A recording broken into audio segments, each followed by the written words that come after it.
कि उम्र की हर पड़ाव पर हज़ारें परेशानियाँ होती है। वो कंधे दुखते बहुत है जिन पर जिम्मेदारियाँ होती है। कि बेटियाँ नसीबों से तो बेटे दुआओं के बाद आते हैं। अजी हम लड़के हैं जनाब, हम कुछ जिम्मेदारियों के साथ आते हैं। आधी उम्र जिम्मेदारियां समझने में लग जाती है तो आधी उसे निभाने में। पूरा बचपन किताबों में गुजरता है तो जवानी कमाने में।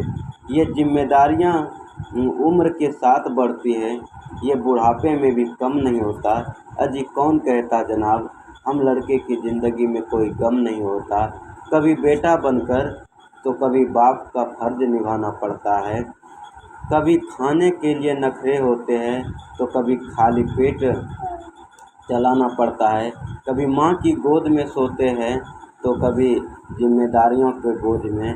कभी नौकरी के तलाश में रहते हैं तो कभी सुकून की खोज में। हर किसी के तकलीफ़ें समझते हैं पर अपने तकलीफ़ों का जिक्र नहीं करते। जिम्मेदारियों के पीछे इस कदर भागते हैं कि अपनी ख्वाहिशों का भी फिक्र नहीं करते। हमसे हर किसी के उम्मीद है मगर अपने हमारे ख्वाहिशें पूछे कोई किसी का मन नहीं होता। अजी कौन कहता जनाब, हम लड़कों की ज़िंदगी में कोई गम नहीं होता। दिल टूट जाए हमारा फिर भी मुस्कुराना पड़ता है।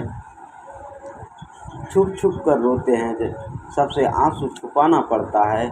जिम्मेदारियों के पीछे हमारा इश्क भी मुकम्मल नहीं होता। घुट घुट कर जीते हैं फिर भी मुस्कुराना का भी दिल नहीं होता। जिम्मेदारियां निभाते निभाते हमारे कोई अरमान नहीं बचते। अपनी ख्वाहिशें दफना देते हैं क्योंकि हमारे ख्वाहिशें के कोई अरमान नहीं बचते। हम हर किसी के घाव भरते हैं पर हमारा कोई मरहम नहीं होता। अजी कौन कहता है जनाब कि हम लड़कों की ज़िंदगी में कोई गम नहीं होता। लड़के अच्छे लगे तो लाइक और सब्सक्राइब जरूर करें।